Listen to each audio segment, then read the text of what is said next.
Vresja e 2 fëmijëve djetë në Durrës vërtet nuk ka fjalë. Është nga ato gjendjet kur njeriu puson një paralizë. Nuk flet dot. Nuk lëviz dhe as reagon. Vetëm sheh dhe dëgjon. Dëgjon uturimën e Bencit luksos të Nikol Radaçit. Ulërimat e grave kur u afrojnë 2 fëmijëve të coptuar dhe një të treti që ende merr frym. Shikon të fortin e lagjes, Nikollën, që spret nga makina e tij vrasëse dhe me 2 duar në kokë kërkon të shtuket nga vendi i krimit. Dëgjon njerëz të mbledhur si me komandë, që nuk din ç'të thonë e ç'të bëjnë. E gjitha është një skenë sa absurde aq edhe irreale. Mirë po nuk është e tillë pyetja. Kush po i vret fëmijët? I vrasin Nikollët si Radaçi i Durrësit, një shofer i dehur në pjesën më të madhe të kohës, një person dhe shofer problematik jo vetëm në lagjen e tij, por edhe në rrugët tona.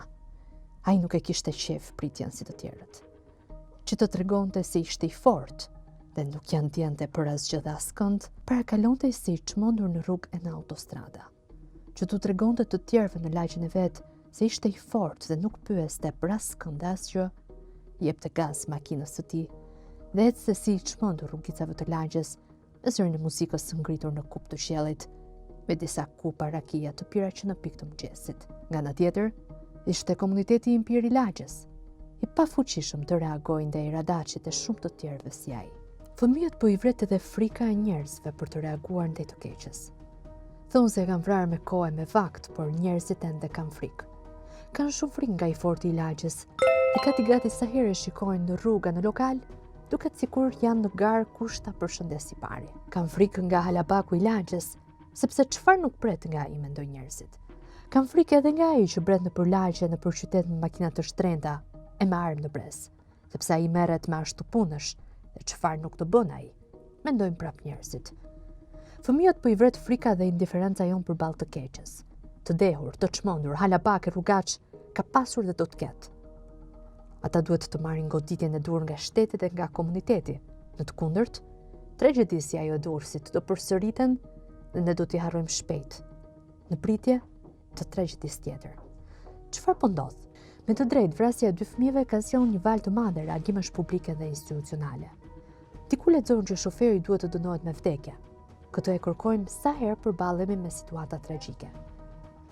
Pastaj, dëgjon sa të tjerë. Ata duan më shumë policë në përlagje në për qytete. A thua se kjo e zgjidh përgjithmonë problemin. Çfarë nuk lexon e nuk dëgjon?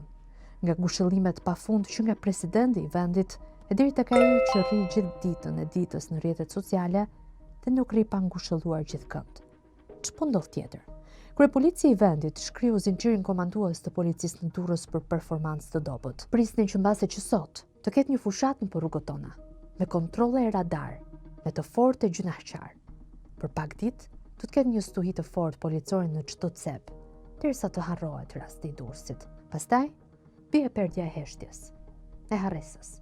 E kemi sëmundje kombëtare që harrojmë shpejt. Nuk mësojmë asnjëherë nga tragjeditë në vatrën tonë. Ngjarja e Durrësit nuk është thjesht një kronik. Është thyrja e rëndë e besimit që duhet të ketë të ata që u kemi besuar qytetin tonë. Atë qytet të betonizuar nga do, nga iç kryetar dhe kryetar aktual, që nuk kanë lënë cep pa beton e pa ndërtime. Vetëm se për hapësira argëtimi për fëmijët, kënde dhe parqet nuk kanë menduar kurrë. Pas Nikollës, këto janë vrasësit e dytë të fëmijëve. Tani le të kthehemi pak vetes, komunitetit tonë në lagje, qytete dhe më përtej. A reagojmë ne ndaj të keqes, përveç se kur e keqja na është ulur këmbë kryq në shtëpi? Jo. A reagojmë ne ndaj të fortit të lagjes atij rrugatit që shpesh me makinën e tij të madhe të shtrenjtë na bllokon edhe balkonin apo dritarin e shtëpisë dhe ne nuk guxojmë të themi fjalë as në z? Jo. A i harrojmë shpejt në tragjeditë se ajo e Durrësit dhe duke harruar nuk mësojmë as pak prej tyre. Po, e kjo është po e madhe. Në atë Europën ku duam të shkojmë, gjërat funksionojnë shumë më ndryshe. Nuk i drejtohet me njëherë tjetrit kishti i fajt, por së pari vetes.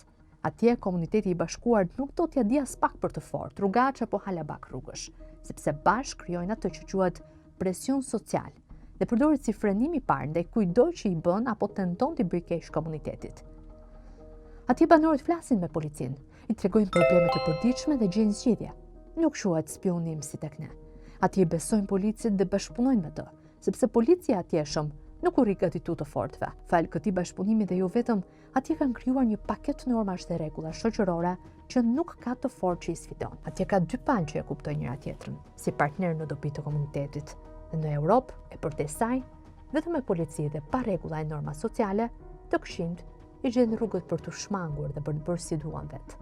Mirëpo zbatimi i drejtë dhe i barabartë nga policia i bën norma sociale, i bën ato të qëndrueshme e të pathyeshme për çdo.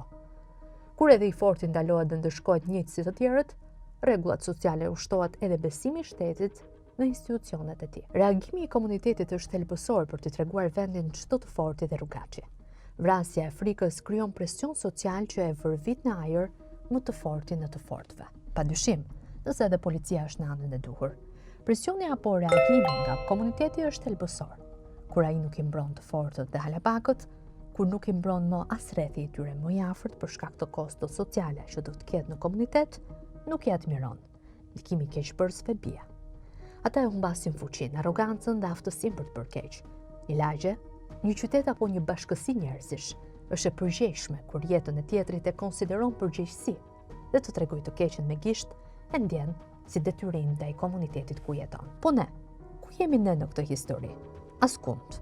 Mjafton të shohësh vetëm gardet me telën në hapësirat e përbashkëta, të kuptosh se kultura e të jetuarit në komunitet është zero, po aq sa edhe reagimi i përbashkët ndaj të keqes që po na zëfrymën.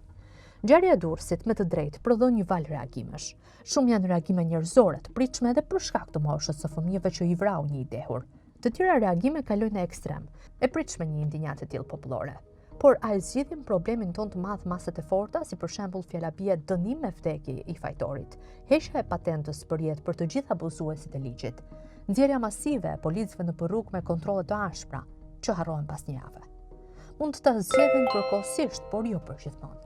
Reagimet me valë ndodhin kudo, por për fat të keq, tek ne shuhen shpejt, sepse mungojnë mekanizmat që e kthejnë indinjatën në ndryshim të qëndrueshëm. Ne ngopemi me lajme. Çdo ngjarje e re e shtyn të vjetrën nga vëmendja. Pas ditëve të para, nuk ka thuajse asgjë për hetimin dhe pasojat. Njerëzit besojnë pak tek institucionet, ndaj energjia e tyre e reagimit bie shpejt, me kalimin e kohës dhe sjelljet e rrezikshme na duken të zakonshme. Me dashjen e padashjen tonë, me kohë kemi krijuar një standard të zi për jetën, ku gjithçka normale na duket mos e normale. Mos, se do kaloj edhe kjo. Themi shpesh duke harruar, po kaq shpesh. Nuk kemi nevojë për ndonjë shkencë të madhe as për filozofira që tjerin dhe pa dobi.